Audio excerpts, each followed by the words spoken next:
Hi, this is Adam from LoFi Future, and in this video I'm going to give you a bit of an overview and detailed description of this build here, the CMX-7000. Now what this is a 2-channel video mixer that's been heavily modified and split into 2 parts, so a 1U rack mount mainframe as well as a desktop controller. The mainframe houses all of the actual video mixer circuitry as well as some analog glitch processors and some HDMI to composite converters as well as a composite to HDMI converter for the output. And the desktop controller here houses a bank of free LFOs as well as a free band audio to CV converter circuit, which is essentially a free band audio crossover with free independent audio to CV converters, so that can convert one just mono audio signal or stereo. It just gets summed into a mono signal on the back, so you can plug in a stereo signal all the same, and it just splits that into 3 independent control voltages, so you can get some quite complex modulation from just one audio channel, which is quite interesting. So as well as that extra circuitry there, the controller also houses all of the original controls of the mixer, so the fader, the joystick for the wipe controls, the internal effects, so the original digital ones like negative, paint, mosaic and strobe. The mixer has 4 modes which can be selected with these buttons on the controller here, or they can be selected the same way down here on the rack mount unit itself. The first mode being basic fade between 2 video signals. The second is a wipe mode, which allows us to wipe between the 2 signals with a bunch of different patterns which you can select up here, as well as ones we control via the joystick too. Then we have a picture-in-picture mode, which is also controlled by the joystick positioning, and we have a few different picture-in-picture window sizes we can select, as well as choosing with or without a border.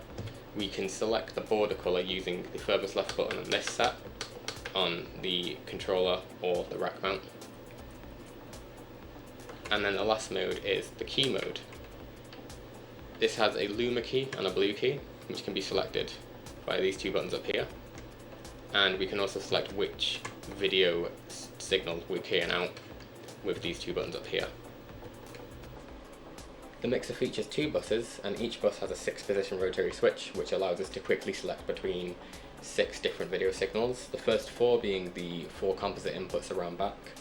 The 5th one is the HDMI to composite converter, which is in use right now, converting this camera's HDMI signal to composite to be processed by the mixer. And the 6th position is an internal feedback path, so we can get quick and easy feedback effects without any external routing.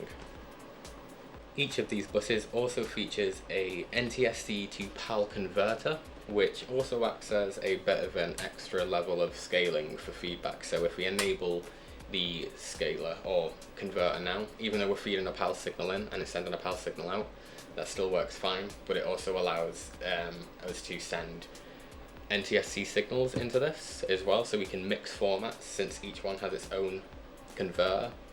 And that just allows for a lot of flexibility when combining different sources from different places and different regions.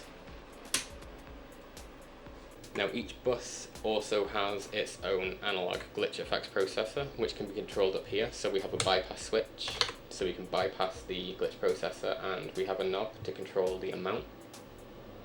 So it introduces some nice colours in the feedback mode. We also have a switch here that introduces a much harder style of glitch, which looks really quite cool in feedback loops like this, and also looks quite nice on video signals here, so we can see it brings out a lot of detail on the edges. It kind of does a bit of a high contrast kind of mode, which looks good when you're keying stuff over. For instance, if we bring it into that mode, selected as the channel, we can see that the glitch processor now gives us a bit more control over the key effect. Now the CV inputs we have on here are 2 CV inputs for each video signal. So we have a direct CV input, which simply controls the brightness of that video signal by simply taking that signal down to ground via a transistor. And then we have a CV input for the effects processor, which allows us to take control of this knob with a CV input instead. Now, as well as CV inputs for each video signal and effects processor, we also have free CV inputs for the wipe control. So we can take one of the CV outputs and patch it into, say, the fader, so we can change the wipe size. We can then take another CV output from another LFO and patch it into the Y-axis of the joystick. And then we can take another input and patch that into the X-axis of the joystick as well.